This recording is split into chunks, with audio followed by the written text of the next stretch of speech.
Olá, Deus abençoe sua vida. Estamos dando início à nossa Masterclass 7 marcas de uma igreja que cresce.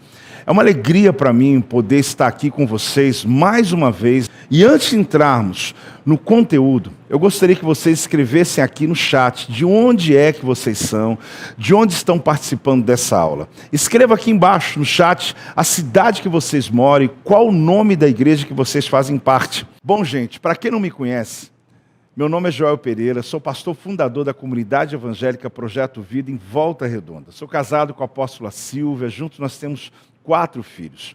Hoje a nossa igreja sede conta com mais de 5 mil membros, mais de 30 pastores auxiliares, mais de 500 líderes, mas nós também temos outras mais 40 igrejas espalhadas pelo Brasil e também pela Europa e pelo mundo.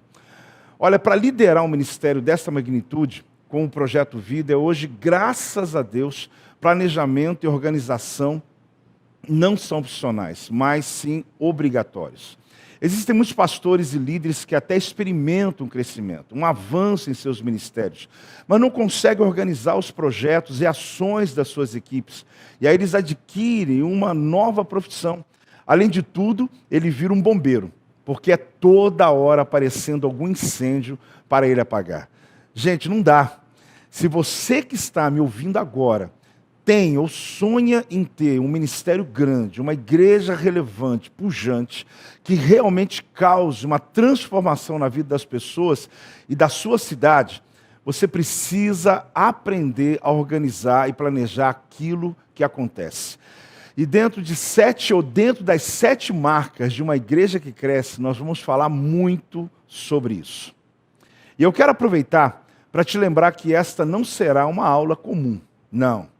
Talvez você esteja aqui atrás de um conhecimento, de um bom conselho, mas eu preciso que você tenha uma mentalidade de governo para entender o que eu preparei para você para esta aula. E se você crê nisso, está comprometido com esse momento, escreve no chat agora. Estou contigo, pastor. Aproveita agora para curtir esse vídeo. Isso ajuda muito a fazer esse conteúdo chegar mais longe. Também, se você puder, compartilhe esse vídeo com o seu time de liderança, com algumas pessoas especiais que você gostaria que começasse a mudar a visão sobre certas áreas para te ajudar a fazer sua igreja romper e a crescer.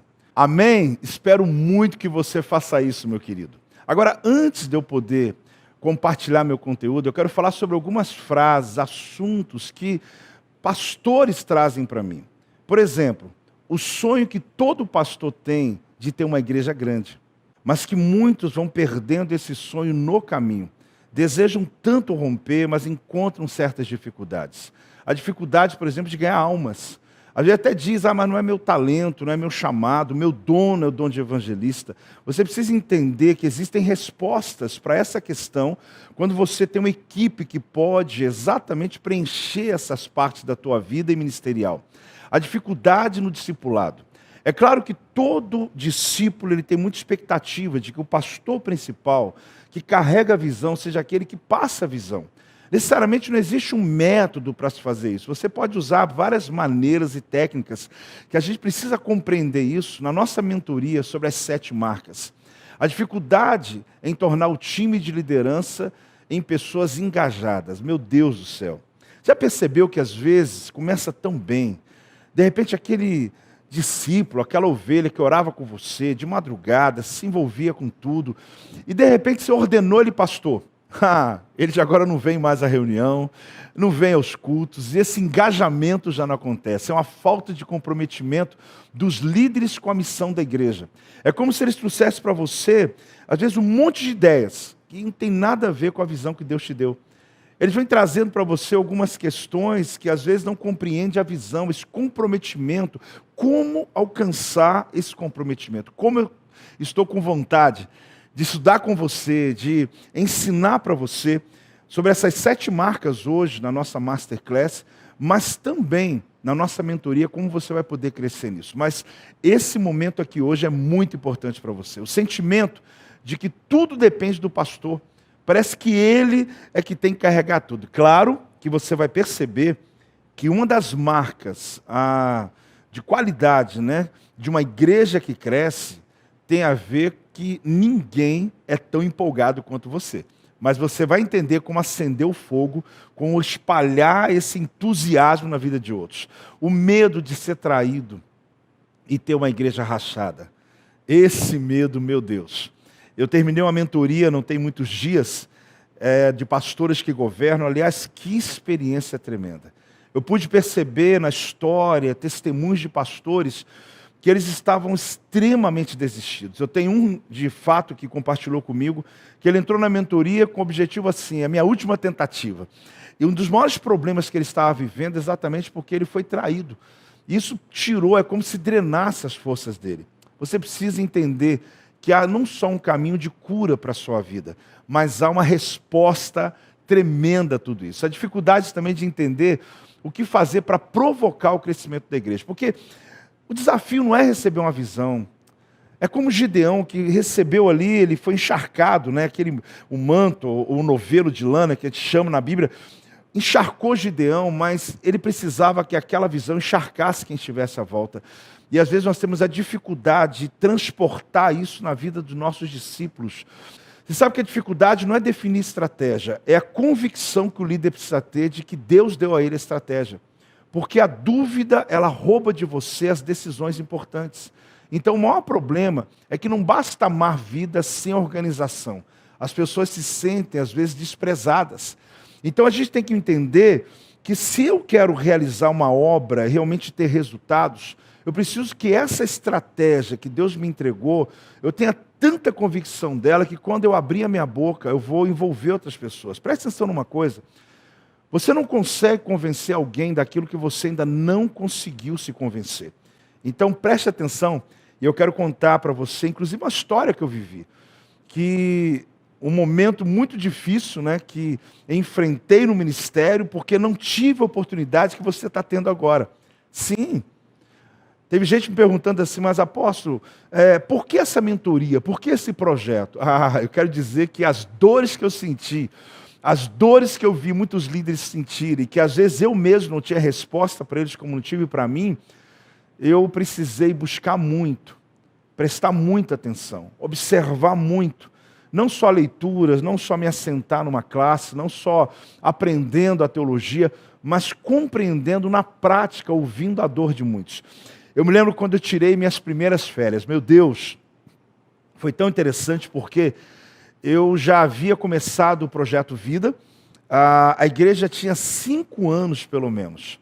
Nessa época, eu não havia parado, olha, se eu parei 2 dias é muito. Eu e minha esposa, extremamente engajados, envolvidos, sabe, querendo acertar.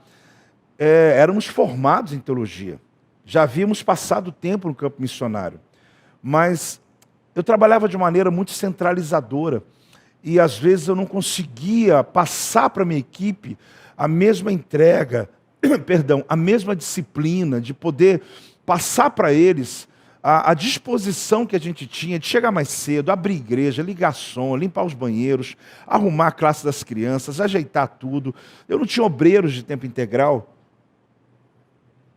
E não era só por isso não, porque existem métodos que você pode trabalhar no voluntariado. Eu vou te mostrar que uma das 7 marcas é esse voluntariado empolgante, e a gente tirou férias. Resumo da ópera é que a gente teve que voltar 2 dias antes. E esses 2 dias antes, a gente chegaria no sábado, a gente já planejado para chegar só na segunda-feira, porque a gente queria deixar a equipe trabalhar, tudo em ordem. Era a primeira vez que eu disse, eu vou confiar nas pessoas.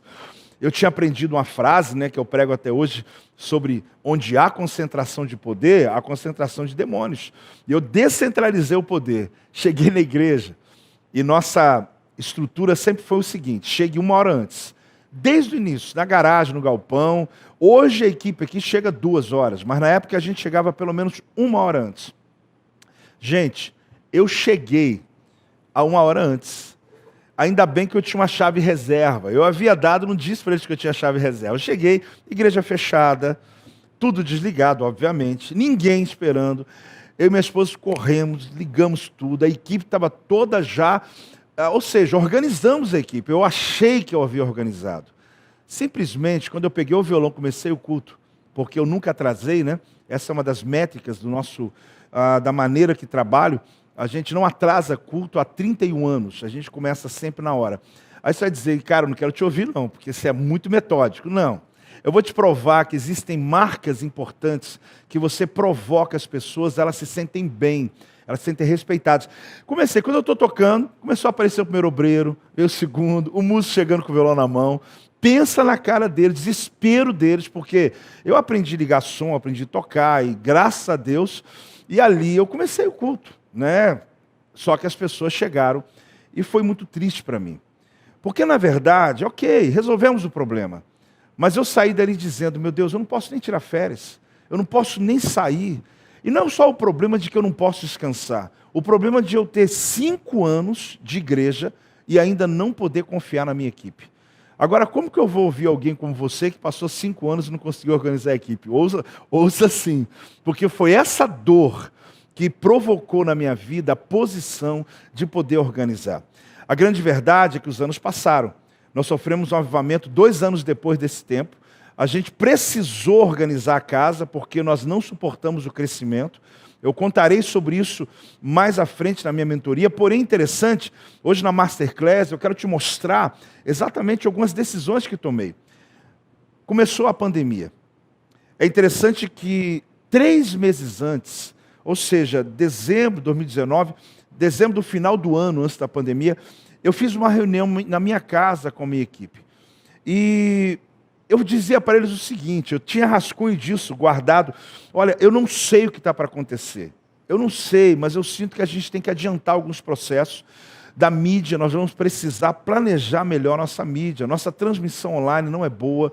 A gente só está focando aqui. Eu comecei a organizar algumas coisas e disse, olha, maio do ano que vem, eu preciso colocar tudo em ordem. Nesse dia, inclusive, eu chamei algumas pessoas de outros lugares, profissionais da área. Eu paguei para que estivesse nessa reunião, para que pudesse nos trazer um ensino, um entendimento. Anotamos tudo, fizemos planejamento, organizamos para maio. Quando entrou em março a pandemia, eu falei, uau, o que nós fizemos? Puxamos o projeto de maio para março e já entramos online na segunda semana, a igreja aqui vazia, você está olhando um pouco dela aqui, 2.000 lugares vazios, eu estava aqui já com um grupo começando a nossa transmissão. A grande questão, eu quero citar só 2 detalhes para que eu possa trazer logo para você o conteúdo que eu quero ensinar para você. É que quando eu entrei online, a nossa igreja, apesar de 30 anos já na cidade, muitas pessoas tinham preconceito conosco. Muitas pessoas ouviam narrativas que eram estranhas ao nosso respeito. Só que a live entrou na casa das pessoas. Pensa em um resultado extraordinário. Pessoas que tinham dificuldade conosco começaram a gostar da igreja, a entender a proposta. Nós fizemos um evento aqui no meio da pandemia, que as pessoas não podiam entrar, só passava o carro no estacionamento, trazendo uma cesta básica e podendo ver a igreja. Nós tivemos quase 1.000 carros que entraram aqui, de gente que nunca havia entrado no estacionamento. E um grande detalhe é que aconteceu de uma pessoa que era minha ovelha, que há muitos anos estava indo em outro ministério e disse, pastor, eu estou voltando para a minha igreja. Eu falei, o que aconteceu, minha irmã? É porque eu havia saído pela distância geográfica, mas a live conseguiu me trazer de volta. E tem um detalhe, o pastor sumiu. Aí eu falei assim, como assim? O pastor sumiu, pastor. Eu falei, o pastor que era teu pastor? Tem 2 meses que a gente não vê nosso pastor. Eu falei, mas ele foi sequestrado? Não, é que ele não aparece na internet. Aí eu fiquei pensando, quantas igrejas que sumiram? Que para a ovelha, o líder dela sumiu. Porque talvez não estivesse ali um planejamento. O planejamento em todas as áreas, ele tem que ser proativo. Ele tem que colocar você à frente do tempo. Ele tem que preparar você não só para gestões, né, de dificuldades, de tragédias, de novidades, coisas que acontecem, mas o planejamento é fundamental. Por isso a frase que carrego há anos, que ensino há anos, quem se adianta governa. Eu quero falar sobre esse tema hoje, 7 marcas de uma igreja que cresce. Ravi Zacarias, um indiano, apologeta, teólogo, ele diz uma coisa muito tremenda. O coração da igreja precisa bater com o coração dos perdidos. É interessante porque ele traz essa frequência, né? Que antes de você querer estudar qualquer método, qualquer coisa, você tem que ouvir a voz, perceber a frequência da tua igreja, da tua comunidade, o lugar que você está.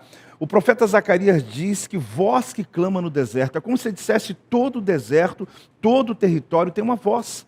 Se você não ouvir a frequência, não ouvir a voz do seu território, tudo que eu falar aqui não faz sentido. Talvez você anote 7 pontos e vai dizer assim, pronto, a minha vida está resolvida. Não. Ravi Zacarias ele diz isso, o coração da igreja precisa bater com o coração dos perdidos. Agora tem um detalhe importante que eu entendo na minha vida todas as fases e jornadas que passo. Que o que você sabe trouxe você até aqui. Mas para onde Deus quer levar você, precisa acessar um novo ambiente, um novo conhecimento. Então, quando você compreende isso, você percebe o seguinte, eu cheguei longe demais com o que eu sabia. Só que eu quero dar passos à frente, eu quero conseguir alcançar sem me expor a um novo conhecimento, sentar para ouvir. Na verdade, faz oração a Deus. Não peça a Deus para ser grande, e sim efetivo. Porque ser efetivo te fará grande. Ser grande, eu quero ter uma igreja grande, eu quero ser grande. Ok, mas se você realmente quer ver Deus movendo na sua realidade, peça a Deus para ser efetivo, o seu ministério ser efetivo, a igreja que você está pastoreando, a equipe que você está treinando seja efetiva, porque naturalmente você vai alcançar grandes resultados. Agora veja bem, será que existem marcas de qualidade que estão mais fortemente desenvolvidas em algumas igrejas do que em outras? Será que você, ouvindo aqui quando eu falar sobre essas marcas, será que tem alguma marca maior? Será possível que o segredo do crescimento dessas igrejas está no desenvolvimento dessas marcas de qualidade, mais do que no esforço de querer simplesmente encher os cultos? Sim, eu acredito em marcas de qualidade que estão latentes em igrejas que crescem. Só que eu não vejo como um modelo engessado que precisa ser seguido metricamente, mas eu vejo como uma tendência, como uma cultura, sabe?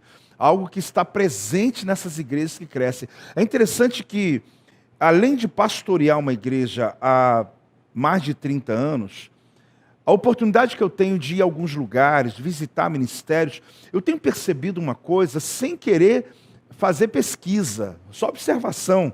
Algumas igrejas muito grandes, muito latentes, muito fortes no que estão fazendo, tem algumas marcas que se repetem em outras. Interessante que elas são denominações diferentes, propostas diferentes, estados diferentes, países diferentes.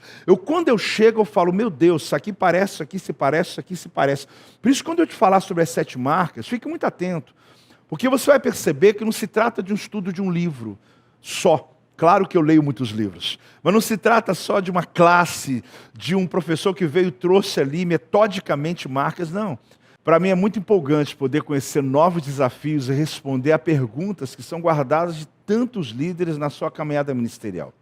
Princípios, os escrevo à caneta, porém estratégias, métodos, eu os escrevo a lápis. Na verdade, tem uma frase que eu queria que você colocasse na tua mente. Escreva a visão à caneta e a sua estratégia a lápis.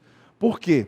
Percebi nesses anos que nem tudo funciona em qualquer geografia, qualquer cultura, mesmo nas gerações que você pega ali alguns métodos passados. Por isso sempre estou fazendo perguntas para atualizar as respostas às necessidades que vão sendo apresentadas para mim. Agora, talvez você pergunte uma coisa para mim. Se eu fizer essa mentoria, eu vou ter sucesso garantido? Eu vou te fazer uma pergunta antes de responder. Na verdade, eu quero perguntar se você tem uma palavra de Deus para liderar. Essa é a pergunta. Você tem uma palavra de Deus para você realmente liderar, para você alcançar teu propósito? Você tem um chamado para o ministério? Porque alguns perguntam, por exemplo, por que Pedro foi o único que saiu do barco e andou sobre as águas? A resposta é porque ele foi o único que recebeu uma palavra para sair, meu irmão. A probabilidade de qualquer outro que saísse do barco ali e pisasse na água, afundar, 100%. Agora o que eu quero dizer é que se você tem uma palavra de Deus, um chamado de Deus, você vai encontrar seu sucesso, eu te garanto. Pedro, ele pisou nas águas e ele não afundou. Mas ele tinha uma palavra rema, que eu chamo de uma palavra específica para uma pessoa específica em uma ocasião específica. Isso trouxe a ele uma convicção tão grande, abriu um caminho no meio daquelas águas. É interessante você ter essa convicção. O ministério chega muito além do púlpito. T.D. Jakes, um líder que admiro muito, ele diz que tocar a vida das pessoas no espírito de amor e graça exige muita ação. Se você quer realmente ser um agente de mudanças, foque na sua paixão, desenvolva um plano específico, determine seu propósito e forme parcerias promissoras. Pense nisso: paixão, plano, propósito, parcerias. Essas 4 bases, ela dá a você o entendimento para você realmente perceber que o ministério é muito além do púlpito, muito além da performance. Na cura do cego de Betsaida, para você que conhece as Escrituras, nos mostra Jesus tirando, aquele homem da aldeia, antes de curá-lo. É interessante porque na cura do cego de Betsaida, nos mostra que Jesus, ele tira o cego da aldeia e leva-o lá para fora da aldeia.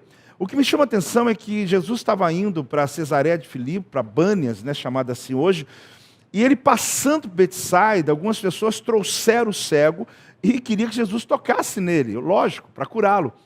Mas Jesus não faz isso. Jesus, na verdade, o tira da aldeia e lá fora, em um ambiente que para um cego, ele está fora da zona de conforto, ele está fora do lugar do controle, ele está fora do ambiente que ele se sente bem, porque uma pessoa cega sendo tirada, você imagina. E foi exatamente ali que algo aconteceu. Você sabe que milagres não acontecem em lugares seguros. É verdade. Ele estava ali dentro da aldeia, mas na verdade Jesus o tira da aldeia.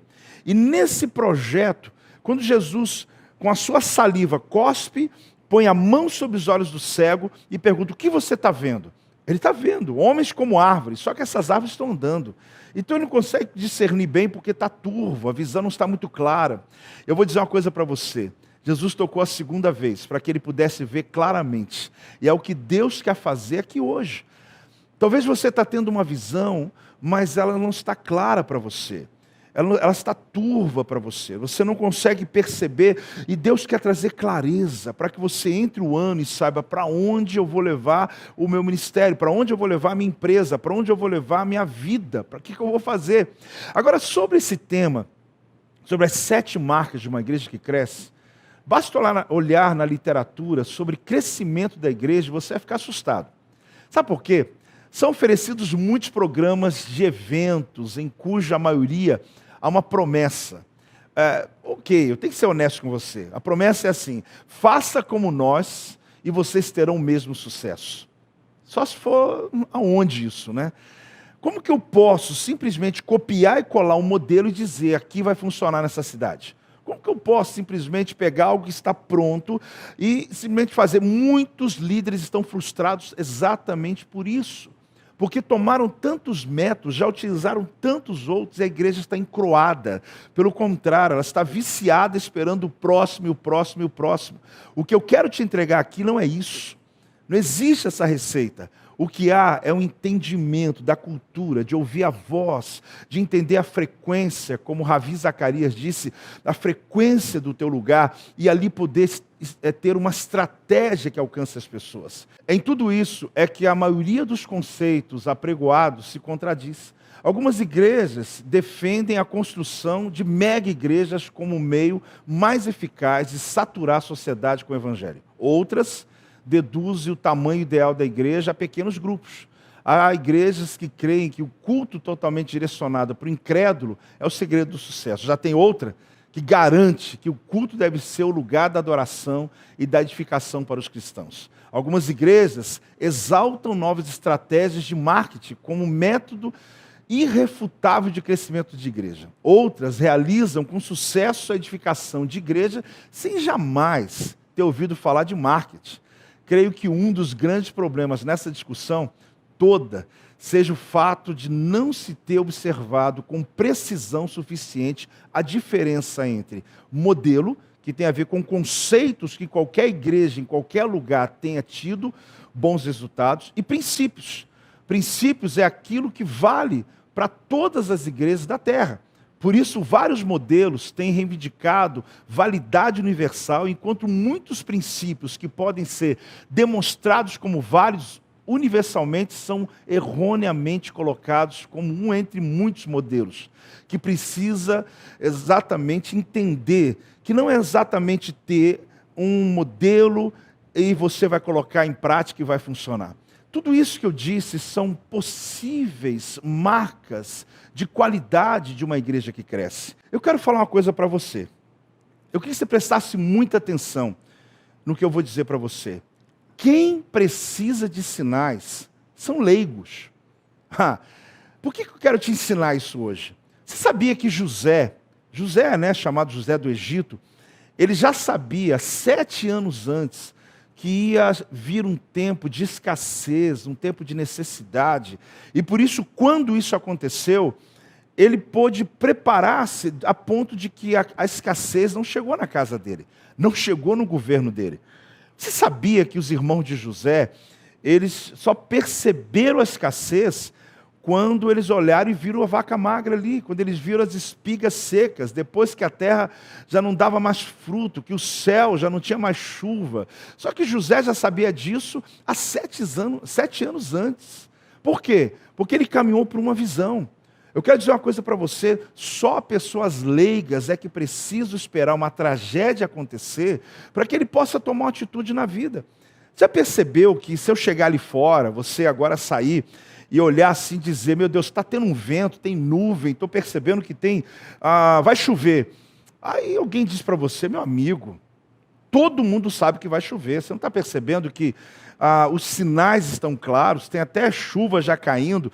Já percebeu que o meteorologista, com seus equipamentos, talvez 20 dias ou mais, ele pode decidir já, ou pelo menos já declarar que hoje, nesse dia, essa chuva que está dizendo que vai chover, poderia cair? Porque ele não é leigo.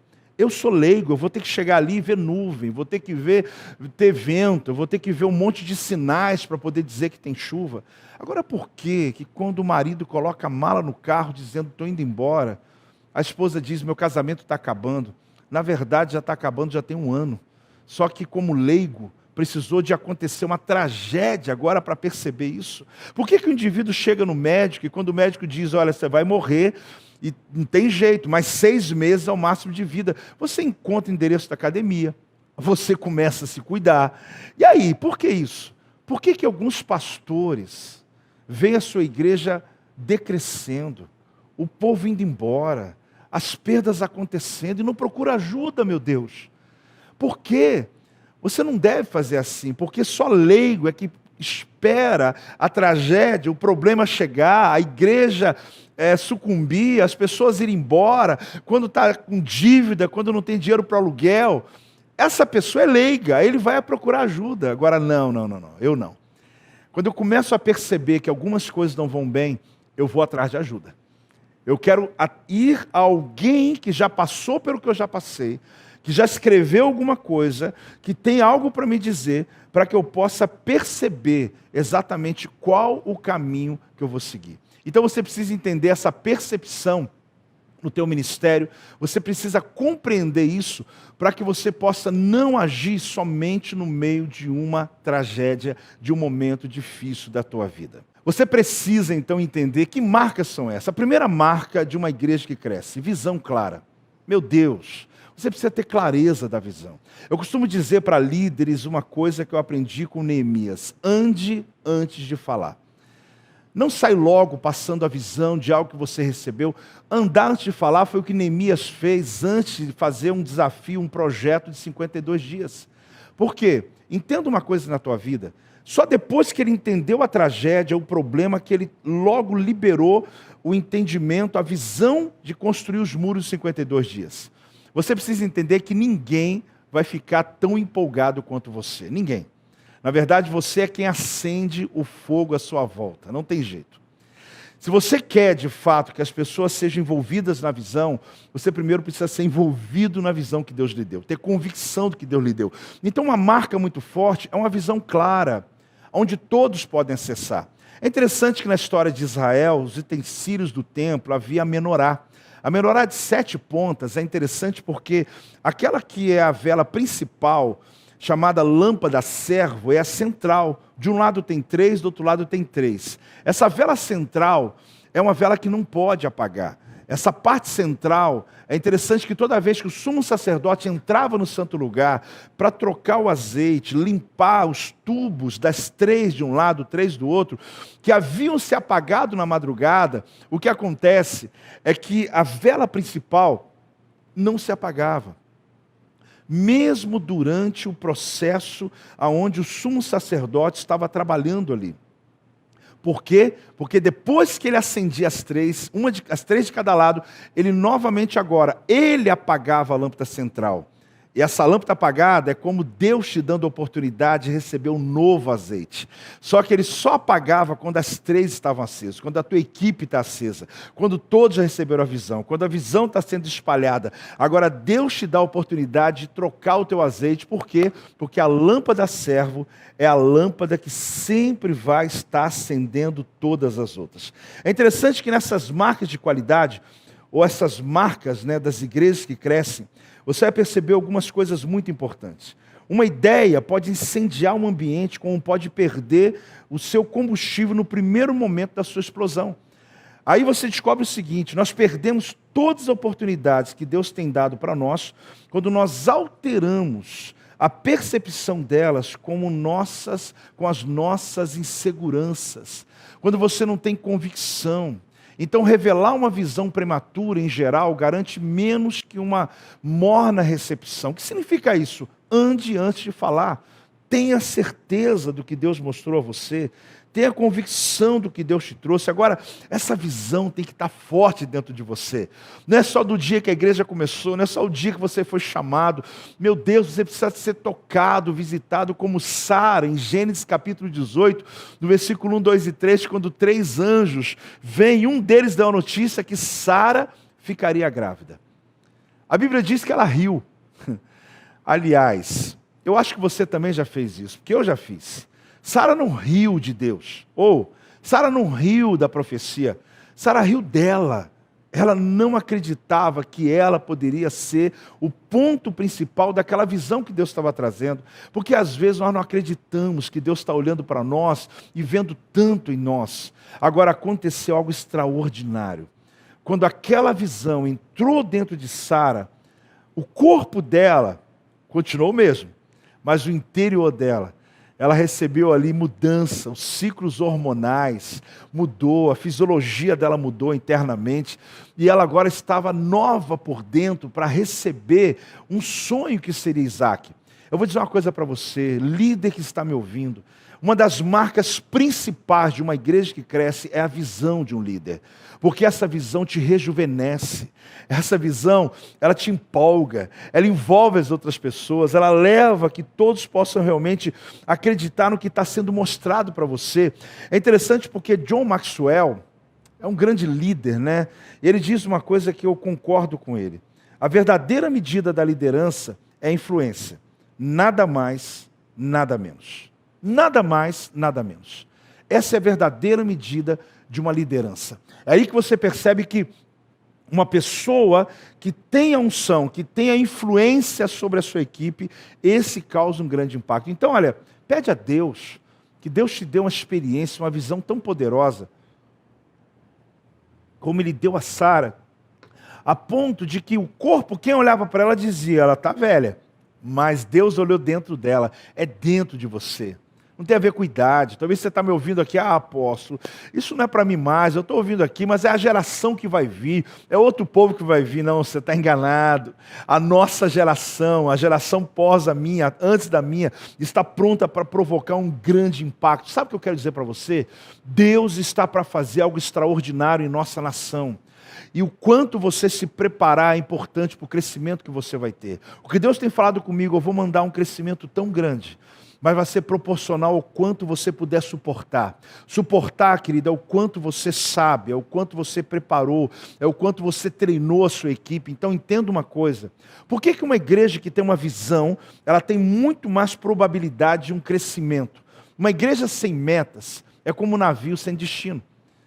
Vai enfrentar tempestades que não fazem parte do seu percurso. Porque tem o quê? Planejamento. Quem se adianta, governa. Uma boa estratégia diminui os esforços. Essa é uma frase de Sun Tzu na Arte da Guerra. Eu acho muito interessante, porque na Arte da Guerra, ele começa a mostrar para nós que as grandes batalhas, elas não são vencidas no campo da batalha, mas elas são vencidas nas estratégias que o exército tem. Olha que coisa louca. Na alimentação, na limpeza do acampamento, na possibilidade, na condição de poder esperar a hora certa de entrar em batalha. Muitas batalhas foram vencidas sem necessário ter uma batalha. Uma igreja que não planeja, realiza o mínimo gastando o máximo de seus recursos e pessoal envolvido. O potencial, por quê? Tem clareza, às vezes, na missão. Quando você tem essa clareza na missão, tudo muda. Agora, a minha paixão, por exemplo, é por vidas. Por que eu digo isso? Porque se você chegar para qualquer ovelha do Projeto Vida, de qualquer lugar, de qualquer país, você vai perguntar qual é a missão dessa igreja. Minha paixão é por vidas. É simples, direto, objetivo, dá para decorar, qualquer criança sabe, qualquer pessoa sabe. Às vezes você tem projetos que eles são tão grandes, que até para explicar você tem que fazer uma exegese do texto para poder tentar dizer qual a missão da tua igreja. É importante entender que na visão existe um ponto que é fundamental, que são estruturas funcionais. Sim, não adianta fazer um prédio com 30 salas. Meu Deus! Faça uma coisa que eu tenho ensinado há tanto tempo. Faça perguntas. Antes de qualquer projeto, faça perguntas. E aí sim você vai poder melhorar projeto com as crianças, estacionamento, que são hoje bases, né? As redes ministeriais. Eu fiquei assustado com algumas estatísticas que mostram que o grande crescimento de igrejas não está muito ligado só à performance e à pregação do pastor, mas está lá no estacionamento, está lá no projeto Kids, está lá nos voluntários, à medida que isso se define e quando se tem uma visão clara. Por quê? Uma visão clara, ela define a sua liderança. A sua autoridade está na capacidade de prever o futuro. Um líder que ele consegue ter uma visão clara, ele consegue iluminar muito além, para que as pessoas possam saber o que fazer. Então, entenda uma coisa, quando um discípulo vai pregar, quando se é feito um projeto numa rede da igreja, todos vão caminhar na visão que foi dada a você. Então, a autoridade, ela está no nível de prever o futuro. O que é prever o futuro? É você dizer sobre algo que está para acontecer e acontecer. Mas só tome cuidado com a precipitação.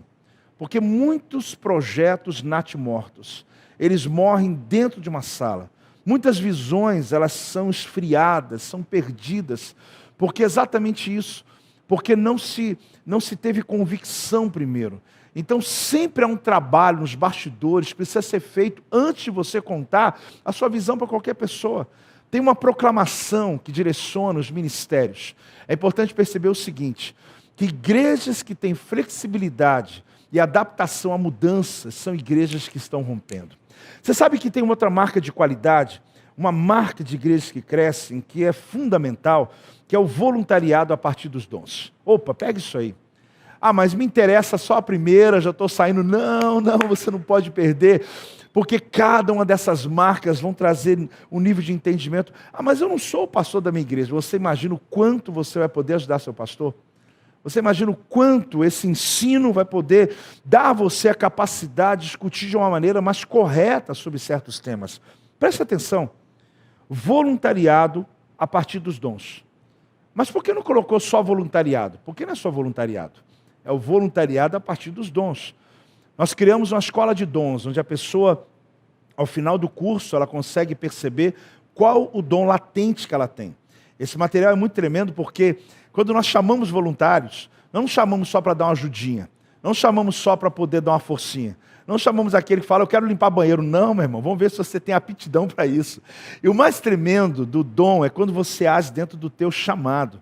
Porque tem ministérios bem definidos. Os ministérios não são usados para preencher espaço, gente, mas sim para servir pessoas.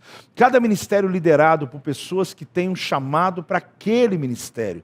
Então, aprenda uma coisa na tua vida, líder que está me ouvindo, não troque pedras por pães. É uma tentação, eu sei. Jesus foi tentado a isso, né? A transformar pedras em pães, pegar aquilo que é duradouro por aquilo que é passageiro. Joga a pedra dentro da água e você vai ver quanto tempo que ela aguenta, quantos dezenas, centenas de anos. Joga o pão lá para você ver como que ele logo se dissolve. Então entenda uma coisa, olha, líderes que estão lidando com momentos de conflitos pessoais, na ideia de que o pão pode saciar a necessidade do hoje, pode resolver um problema temporário, do agora, mas não vai conseguir dar solidez no futuro, onde você não vai conseguir sustentar uma visão. Então não troque coisas sólidas por necessidades do hoje, sabe? Mas eu queria resolver logo, pastor, eu estou te ouvindo, mas parece complexo. Não tem nada complexo.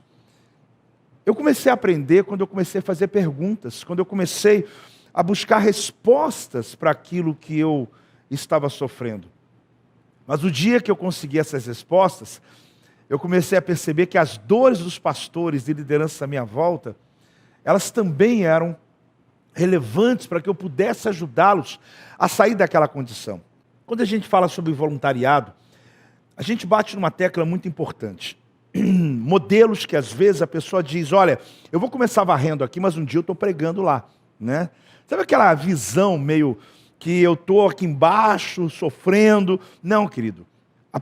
Preste atenção no que eu vou te ensinar nos próximos minutos. É muito interessante essa perspectiva. Eu tenho muitos obreiros no ministério, pessoas que têm capacidade e que às vezes estão no estacionamento, estão cuidando da porta, estão tocando, estão envolvidos na mídia. São dezenas, né? Nós temos centenas de voluntários.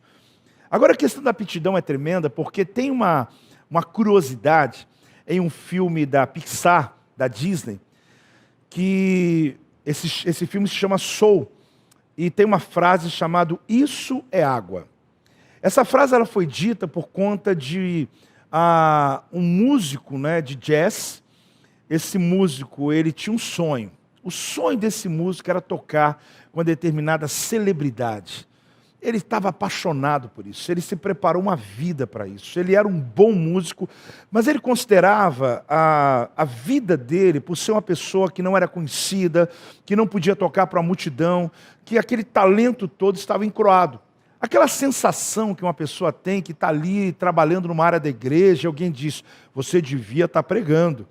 Alguém que lidera uma célula e ele faz uma coisa tão bem feita, que o próprio liderado dele fala, meu Deus, por que o teu pastor não colocou para pregar ainda? Olha, interessante.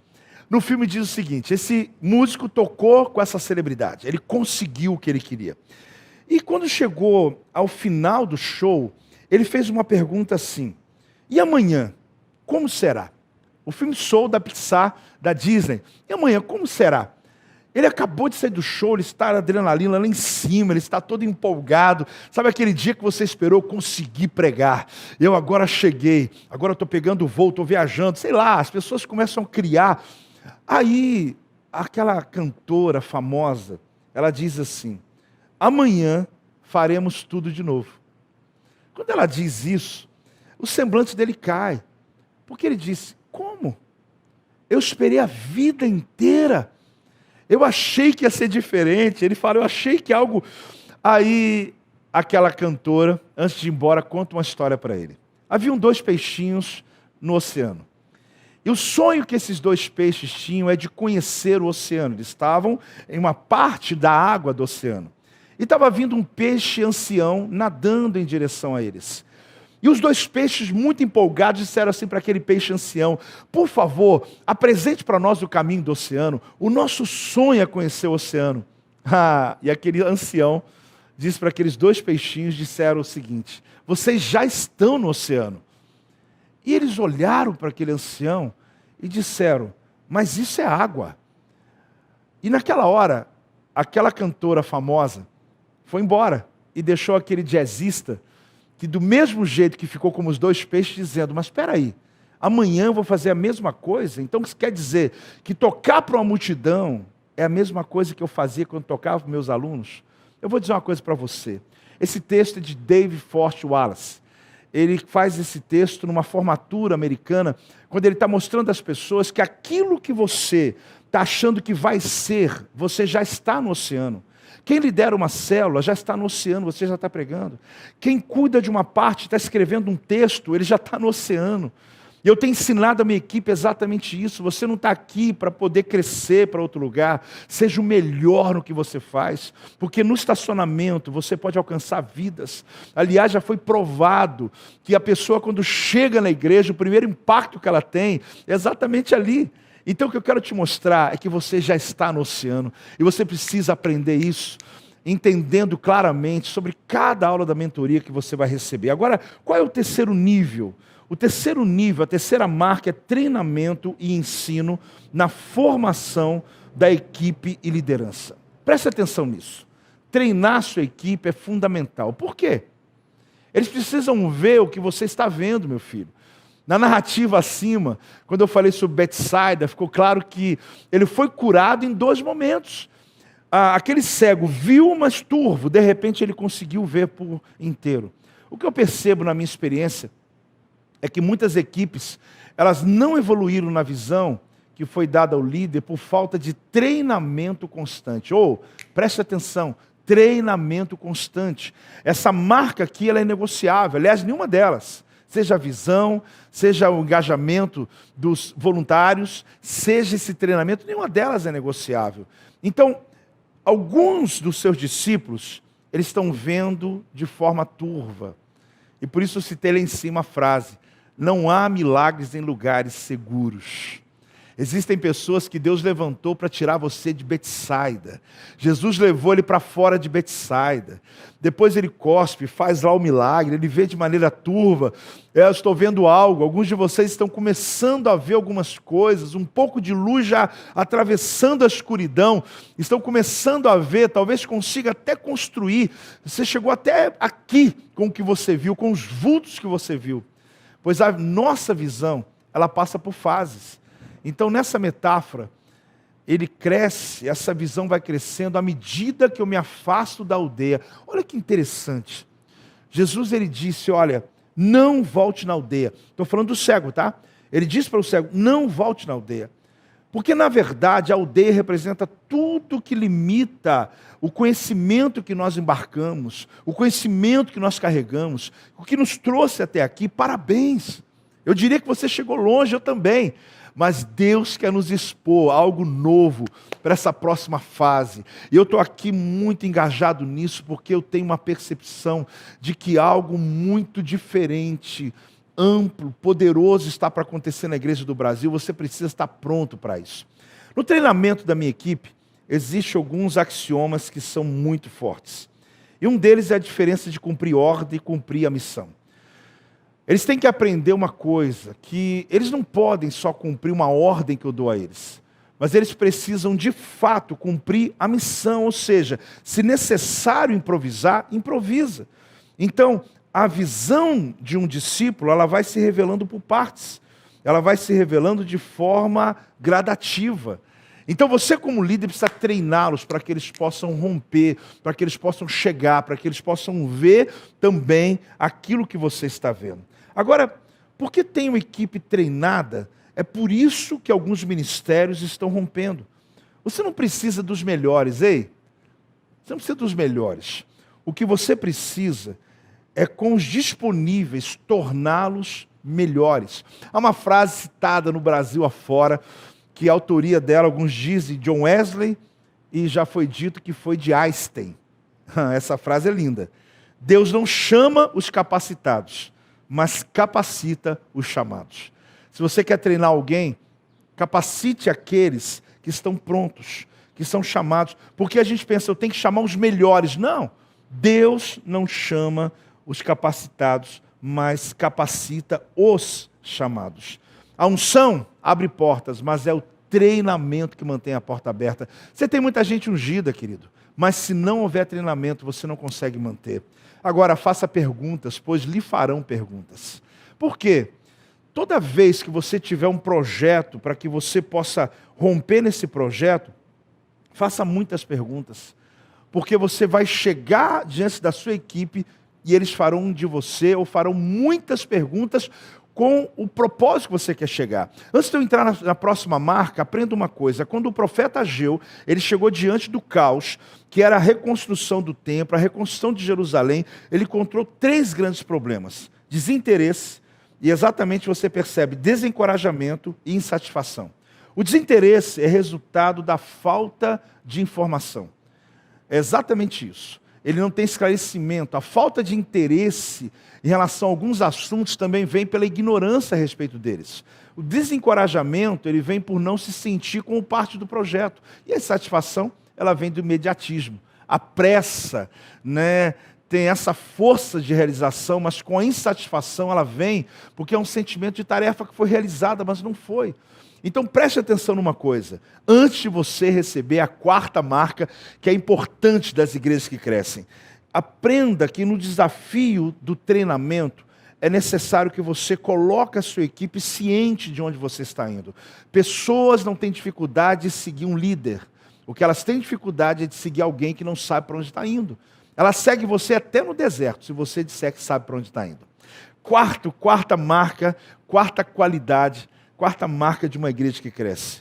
Essa 4ª marca é muito importante, que é palavra contextualizada. Meu Deus do céu, palavra contextualizada. Não é só palavra empolgante, mas uma palavra contextualizada. A Bíblia diz, 2 Timóteo capítulo 3, versículo 16, que toda a escritura é inspirada por Deus e útil para o ensino, para a repreensão, para a correção, para a educação na justiça. Uma das coisas muito importantes que eu aprendi na escola teológica, quando eu me formei missionário, antes de me formar teólogo, foi a contextualização de ambientes. Eu aprendi porque eu estava me preparando para ir, na época, para um outro país, um país chamado, na época, Cortina de Ferro, que eram países que estavam dentro de um ambiente de muita perseguição dos missionários. E a gente aprendeu que não adiantava você ter uma mensagem disruptiva, uma exegese bonita, fazer um sermão expositivo. Não adiantava se você não tiver uma mensagem que está contextualizada. Se você não conseguir compreender a cultura do lugar que você está. E uma igreja que cresce, o que eu observo, o que eu vivo no meu ministério e o que eu tenho viajado nesse mundo afora, eu percebo que essas igrejas conseguiram encontrar esse contexto, esse pano de fundo, sabe? Eles conseguem desenhar nessa tela branca algo tremendo, como artista que está vendo ali e dizendo, aqui eu consigo perceber o contexto desse lugar. A palavra, então, ela precisa ser contextualizada. Que palavra é essa? A Bíblia fala, querido, que todos nós temos algo que inspira, né? Porque diz o texto que toda palavra é inspirada por Deus. Você parou para pensar que no princípio Deus escreveu sua palavra em pedras, só que pedras não respiram e não se movem.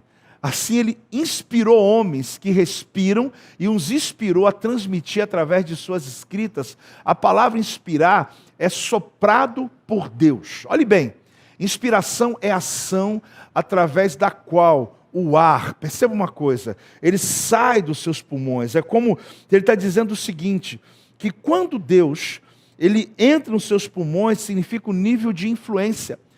Quando Deus escreveu a palavra em tábuas de pedra, ali foi determinado a lei. Os 613 preceitos, aonde o povo se conduziu em um deserto, venceram batalhas, mas pedras não respiram.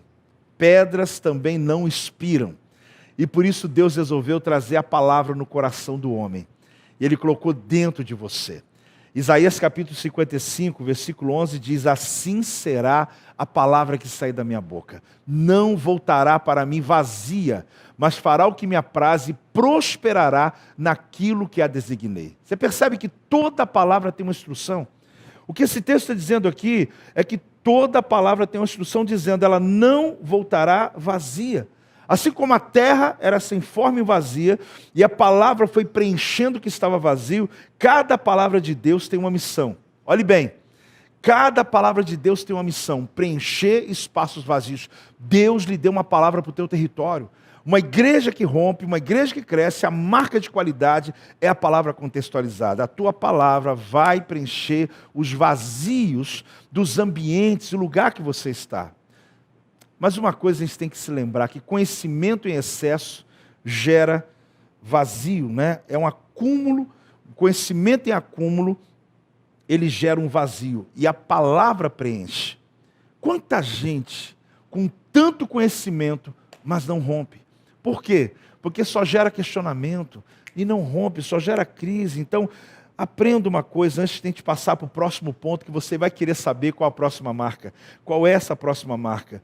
Que há uma palavra que ainda não saiu da sua boca, porque não se tornou uma verdade na sua vida. Eu vou repetir.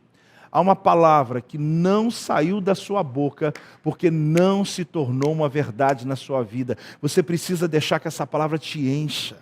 Essa é a quarta marca de qualidade, a quarta marca de uma igreja que cresce. Mas vamos comigo, qual é a quinta marca? Culto contagiante. Eita, eu preciso falar sobre isso.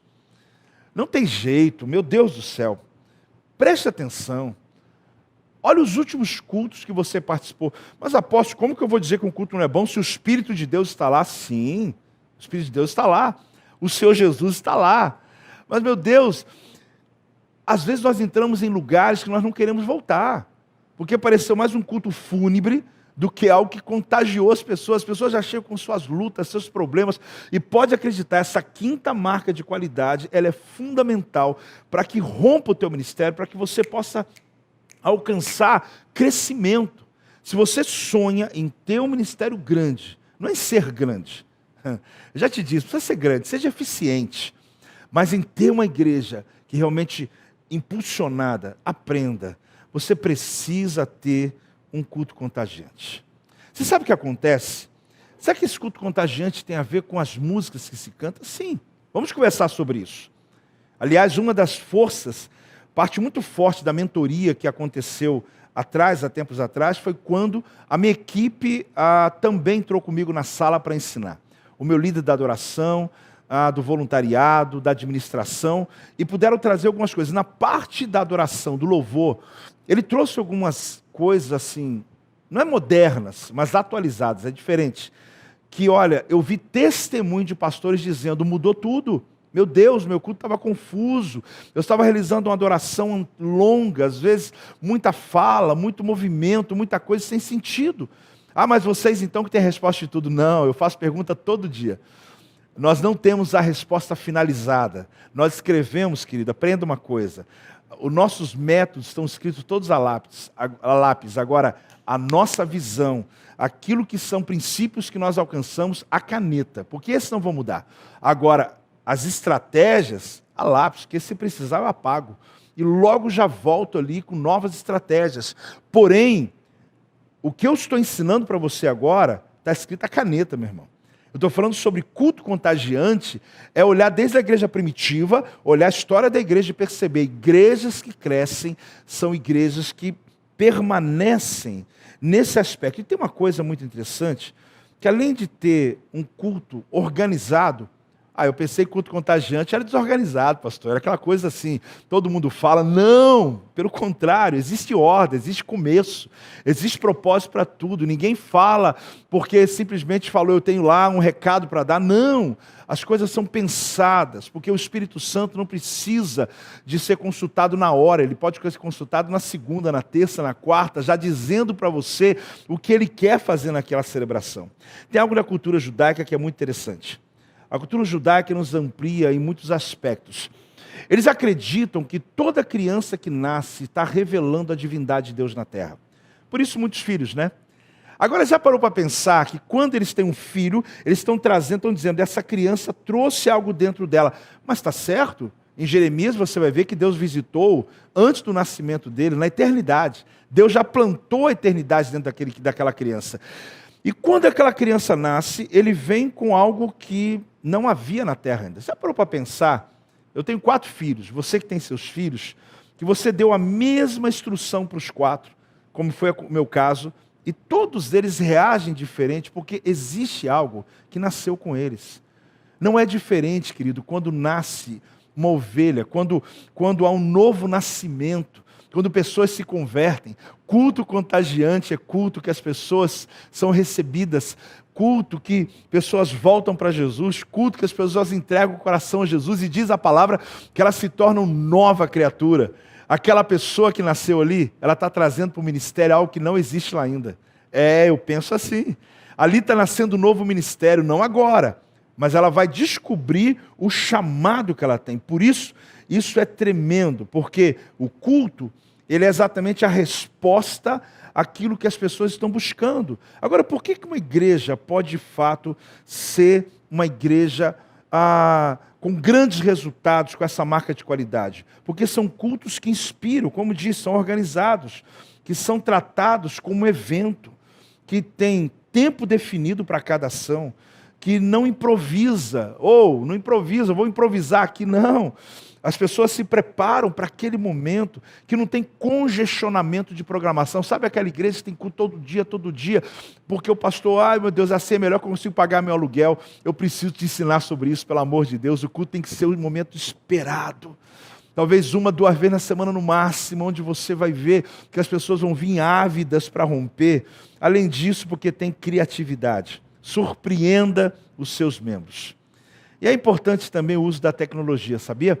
Porque a tecnologia vai levar aquele culto na casa de muitas pessoas. Aprenda uma coisa, toda pergunta é um vazio a ser preenchido. Deus não se explica, Deus se revela. E sabe como? Através da adoração e através da palavra. Deus está em 2 ambientes sempre, onde Ele é revelado e onde Ele é adorado. Então o culto tem que ser contagiante. Ah, meu Deus, espera aí, eu tenho que falar as outras 2, os 2 grandes impactos que causa, a igreja que realmente causa impacto. É o impacto social. Opa! Não tem como uma igreja ela ser relevante na sociedade, ela conseguir essa marca de crescimento de maneira exponencial, sem que essa igreja responda com ações sociais, sem que essa igreja sirva a comunidade. Nós temos o projeto Eu Pratico Esperança. Ele já nasceu há muitos anos, ele faz parte da nossa história, porque nós nos movemos por ele. Nós alcançamos vida através deles. Nós não só levamos cestas básicas às pessoas, mas existe todo um projeto construído de ação social. E acredite, meu Deus, não tem uma igreja de grande porte que eu conheço que não tenha no seu escopo, na sua estrutura, projetos sociais pujantes que realmente façam diferença. E você precisa compreender que dentro dessa estrutura de marcas de qualidade, e que tem algo muito interessante a você compreender. Mas eu preciso só saber das 7 e acabou. Não, não acabou. O que eu tenho para te ensinar no final de tudo isso, o que eu tenho para lhe dizer no final de tudo isso, é que de fato vai fazer convergir todo esse conhecimento. Querido, é a 7ª marca de uma igreja que cresce. Você precisa entender que é a comunhão através das células. Você sabe que muitos pastores me perguntam assim, mas apóstolo, o senhor ainda tem célula na tua igreja? Parece até que o ainda, né? É como se fosse uma coisa do passado e que vai acabar um dia. Eu digo, olha, eu comecei a igreja numa célula, permaneci por muitos anos e continuo em célula. A grande diferença, claro, que uma igreja com célula, ela também tem outros ministérios. Diferente de uma igreja que só atua em célula. Nossa igreja hoje, ela atua de maneira ministerial. Porém, a questão da comunhão através das células é uma marca de crescimento, não só do Projeto Vida. Eu não conheço uma igreja que, de fato, tem resultados pujantes, no sentido não só de crescer, não só um inchaço, mas assim, uma igreja com saúde, que, de fato, não caminhe pelas células. Porque uma grande igreja com pequenos grupos é uma marca de qualidade fundamental para uma igreja que cresce, é o relacionamento. Eu criei um projeto, a partir das células, onde cada líder de células, eles se tornaram um líder de rede de multiplicação. Assim, eles podem ter uma meta, um propósito, porque igrejas que crescem, elas têm no seu planejamento uma meta de crescimento. E ali, a cada ano, a gente pode perceber, e isso se torna muito perceptível até na quantidade de cultos que vão aumentando. Você começa um ano com um certo número de pessoas, e à medida que vai aumentando os batismos, as alianças, por conta do trabalho celular, onde muitas pessoas se convertem. A grande questão é que quando se fala de células, tem muitos modelos. De qual o tipo de lição que eu vou ter, de qual foco que eu vou ter, se no louvor, se gente crente, se eu vou apacentar, se eu vou evangelizar. Mas são essas perguntas que eu respondo nas minhas mentorias, porque é a mesma pergunta que é feita quanto aos cultos. Que tipo de culto, que tipo de palavra, qual é o foco de um culto? Eu vou pregar para quem é crente, não é crente, como eu vou ensinar a Bíblia? Olha, é possível você compreender essas nuances e poder, de fato, aplicá-las de uma forma mais cirúrgica, mais incisiva, porque a comunicação é a grande arte de tudo isso, né? É aquilo que você fala chegar ao coração de quem está ouvindo. Seja a pessoa de uma outra religião que está ali, seja uma pessoa que já está na igreja há 20 anos, ou conhecedores da palavra. E na célula, ela é fantástica, porque é um pequeno grupo, onde as pessoas sabem o nome de cada um, onde as pessoas conhecem os problemas, onde alguém se encontra na igreja e diz, olha lá, você estava internado e aí, está curado, está bem. Agora, numa grande igreja, meu Deus, as pessoas elas ficam no anonimato, e por isso a igreja até cresce, mas ela não consegue permanecer. Você se lembra da pesca, onde Jesus disse, lança a rede do outro lado? Ali você descobre que, quando jogaram, segundo a palavra de Deus, eles começaram a puxar, era tão pesada de tanto peixe que que agregou naquela rede, que eles não tinham capacidade. Então, eles pediram ajuda aos companheiros. A palavra ali no grego está ligada à koinonia, a um grupo, né? Venha se junte a nós. Aí eles se juntaram. Quando puxaram a rede, diz a Bíblia que a rede quase rompeu. Ou seja, agora o problema não era força para puxar.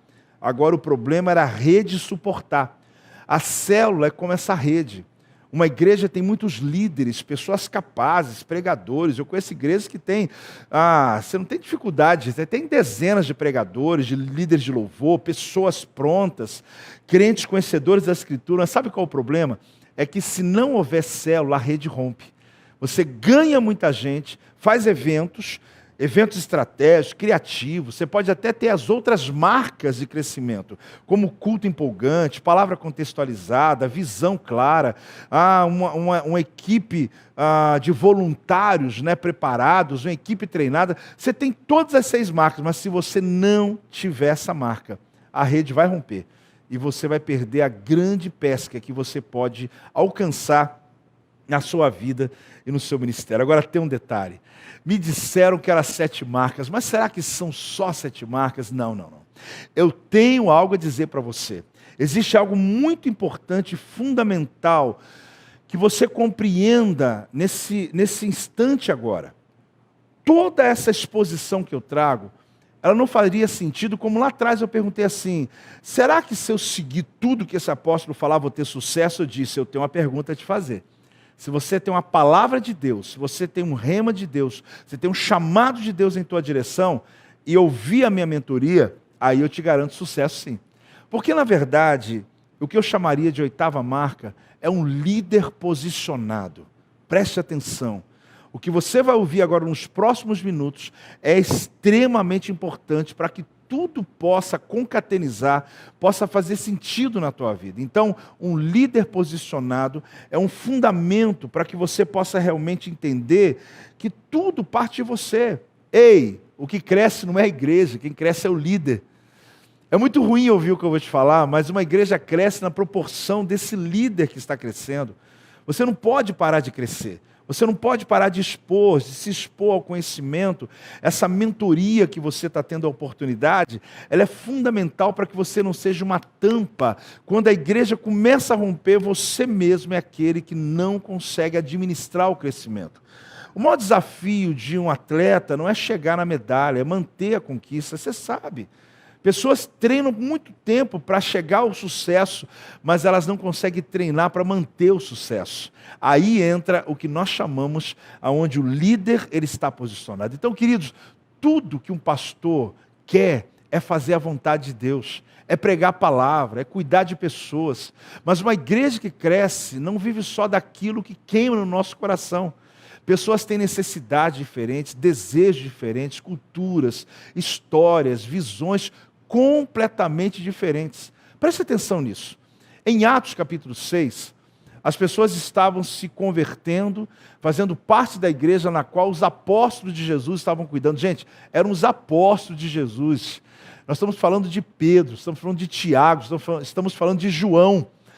Nós não estamos falando de quaisquer pessoas. E mesmo assim, no capítulo 6 do livro de Atos, começa a haver uma intriga no meio da igreja, porque algumas pessoas estavam se sentindo desprezadas na hora em que o alimento diário era repartido.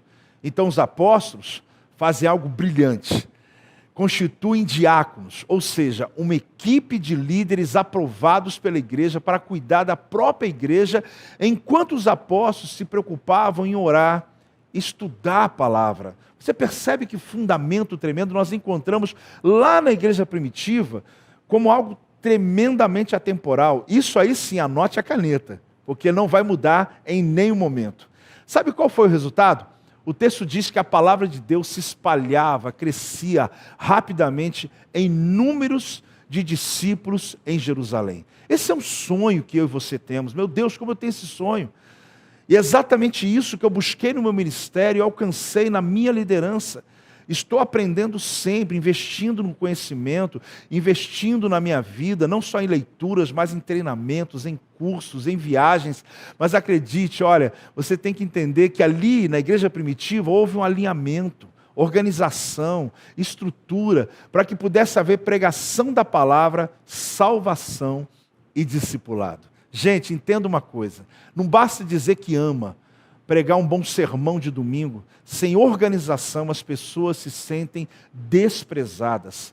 É isso que vimos em Atos 6, pessoas que caminhavam na igreja modelo, que ouviam as palavras dos próprios apóstolos de Jesus e que estavam insatisfeitas por conta da falta de organização e planejamento. Pastor, você carrega a visão, estabelece a missão e aponta o destino, mas sem formar um time treinado, alinhado, engajado, que aprendeu a remar junto, a navegar junto, a pensar da mesma forma, sua igreja não avança.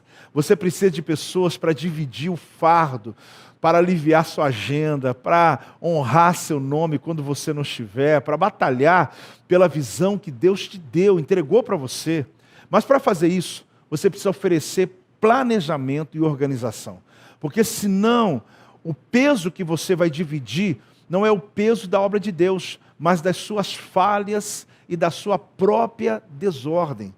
Isso sua equipe pode suportar algumas vezes, mas não por muito tempo. Se você aprender a aliviar as pessoas no que elas precisam e dividir o peso certo, o peso no qual existe um propósito maior, então você terá um time capaz de construir com você uma igreja que cresce. A questão é muito provável que você tenha aprendido a estudar a Bíblia, a preparar um sermão, mas nunca tenha aprendido a construir, a liderar um time engajado e pronto para lutar suas guerras com você. A sua igreja vai crescer quando você crescer, quando sua visão expandir, quando sua mentalidade mudar. Suas ovelhas vão olhar para você e não vão te comparar com outro pastor, ou comparar sua igreja com outra igreja. Elas vão reconhecer seu chamado, sua missão, e vão se sujeitar a ela com leveza. É assim que o Senhor nos governa. Quando nos submetemos ao seu governo, nossa vida fica mais leve, por mais que haja desafios. E é com essa mentalidade, se inspirando no governo de Deus, que nós acreditamos que um pastor deve liderar. Um pastor que governa como o Senhor, alivia suas ovelhas, dá destino para elas e um caminho seguro para que elas possam trilhar. Nós precisamos de pastores que governam, as ovelhas estão atrás de pastores que governam. Na sua região existem milhares de pessoas em busca de um pastor que governa como o Senhor, mas elas podem encontrar esse pastor em você hoje. Você tem sido um pastor que governa, que estabelece planos, sonhos, visões e organiza isso. A sua igreja tem um time de liderança na qual você possa contar, confiar e descansar? E é como eu digo, quem se adianta, governa.